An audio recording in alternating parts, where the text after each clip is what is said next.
Alright guys, welcome back to Basketball Fan. Today we're diving into a topic that's starting to heat up across the fan base, the Indiana Fever salary situation, and honestly, the more details that come out, the more complicated things start to look. We're finally getting a clearer picture of what Caitlin Clark is expected to earn, along with early projections for Aaliyah Boston and her future contract. But the biggest question everyone keeps coming back to is Kelsey Mitchell. What kind of deal is she going to command, and more importantly, can the Indiana Fever realistically afford to keep this entire core together long-term? When you really start breaking down the numbers, things get complicated pretty fast. There's already a lot of debate online, with fans going back and forth about whether it's even possible to keep this group intact. On paper, the idea of holding onto Caitlin Clark, Aaliyah Boston, Kelsey Mitchell, Lexie Hull, and Sophie Cunningham sounds perfect. That's a core that could compete at a very high level for years. But financially, it's a completely different story. In order to make that happen, some players would almost certainly have to take less money than they could get elsewhere. For example, Sophie Cunningham might have to settle for something close to a league minimum type deal, potentially around the $300,000 range. And if we're being real, that's a tough sell for any player, especially when other teams could offer more. Then there's Lexie Hull, who might quietly become one of the most important pieces in this entire situation.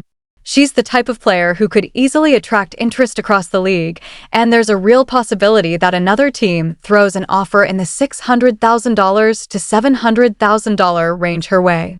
If that happens, the Fever front office is going to be forced into some very difficult decisions. Do they match that kind of offer and tighten their cap even further, or do they let her walk and try to reallocate that money elsewhere? And even with all of this, the reality is that Caitlin Clark will still be underpaid relative to the value she brings not just to the team, but to the entire league. Her impact goes far beyond the box score, driving viewership, ticket sales, and overall attention toward the WNBA. That's why this conversation is about more than just one roster. It ties directly into bigger structural changes happening across the league. Looking ahead, there are two major factors that could reshape everything. The first is the expansion draft, which could force the Indiana Fever to make tough protection decisions about which players they can keep. The second, and arguably even more important, is the evolving conversation around the WNBA's new collective bargaining agreement. According to ESPN, the upcoming CBA is expected to fast-track the ability for players on rookie-scale contracts to earn maximum and even Supermax-level salaries much earlier in their careers. If that becomes reality, it could completely change how teams like the Fever build and maintain their rosters. At the end of the day, what looks like a simple question, can Indiana keep its core together, turns into a much deeper financial puzzle. Between rising player values, outside offers, and potential rule changes, the Fever are heading into a situation where every decision matters. And for fans here on Basketball Fan, this is exactly the kind of storyline that's going to define not just the future of this team, but possibly the direction of the entire league. Sources told ESPN that the new provision, called EPIC, exceptional performance on initial contract, could completely reshape how young stars are paid in the WNBA. This rule would allow players on rookie-scale deals to renegotiate their salaries much earlier than before.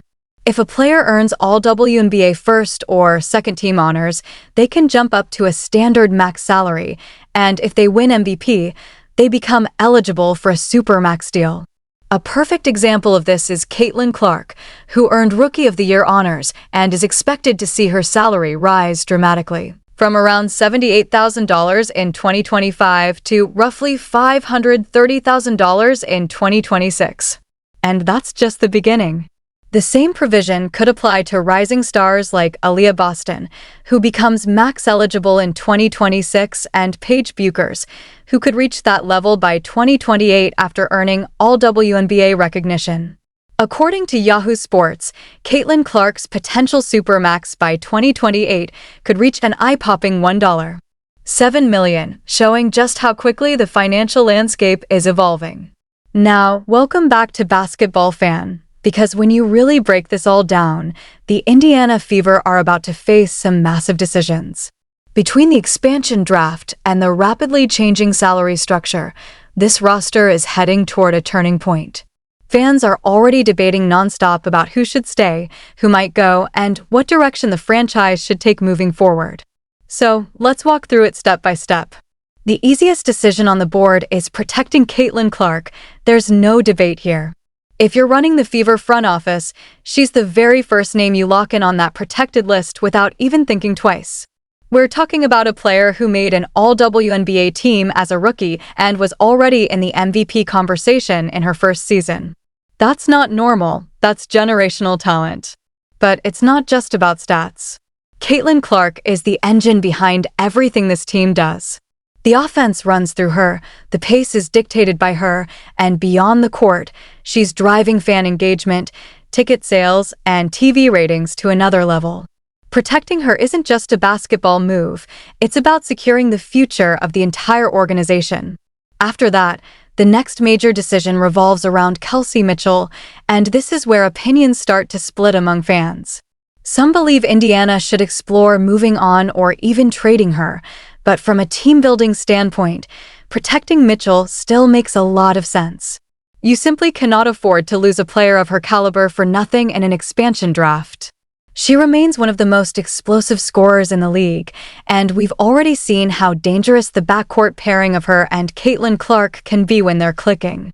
Even if the long-term plan eventually changes, her value around the league is too high to risk losing without getting something in return, and that's exactly why this decision is far more important than it might seem at first glance. During stretches of Clark's rookie season, the backcourt pairing of Caitlin Clark and Kelsey Mitchell looked like one of the most dynamic combinations in the league. Their skill sets complement each other perfectly. Clark is an elite playmaker and deep shooter who stretches defenses, while Mitchell is a pure scorer capable of creating her own shot and attacking off the ball. When both are clicking, opposing defenses face a nightmare trying to contain them. Moving to the front court, Aaliyah Boston is another automatic protection. She is the cornerstone of the Fever's long-term future, and when paired with Clark, their pick-and-roll game could dominate the league for years. Boston's strength, footwork, and scoring in the paint combined with Clark's vision and passing create an elite tandem, and as Boston continues to improve her mid-range and outside shooting, her offensive threat only grows. Next up is Lexie Hull, Clark, and Boston.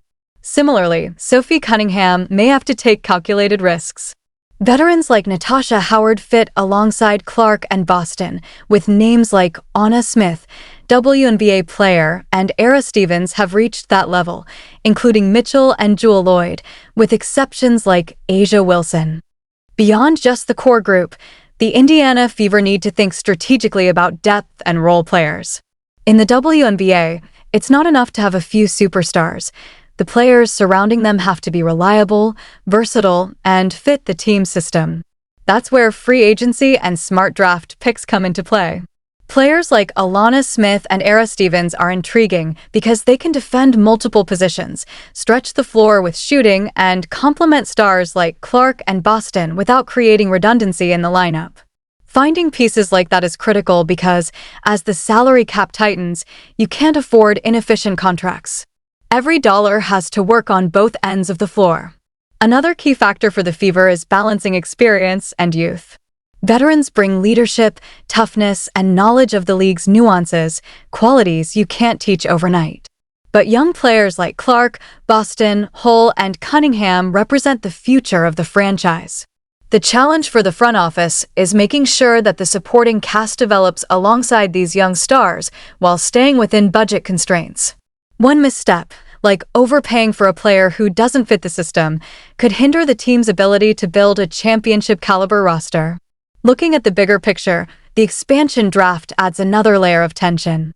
Indiana will have to decide which players to protect and which to expose, knowing that losing even one key contributor could dramatically shift the roster's balance.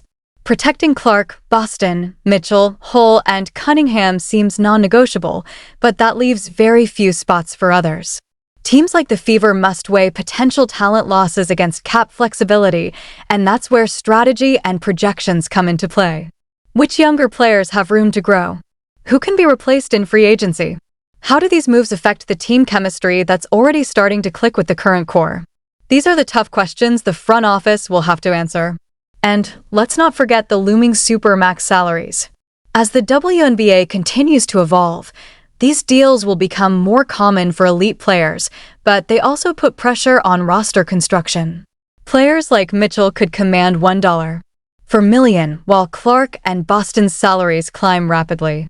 That means the Fever might need to prioritize spending on high-impact stars while finding cost-effective options for the rest of the rotation.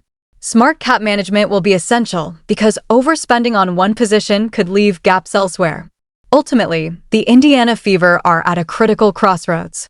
If they make the right decisions in protecting players, managing the cap, and adding complementary pieces, they could be setting themselves up for not just playoff appearances, but genuine championship contention in the next few years. It's a delicate balancing act between talent retention, salary realities, and long-term vision. For fans watching here on Basketball Fan, this is going to be an exciting and nerve-wracking off-season. Every decision the front office makes over the next few months will ripple through the next several seasons, and it's going to be fascinating to see how they navigate this high-stakes puzzle.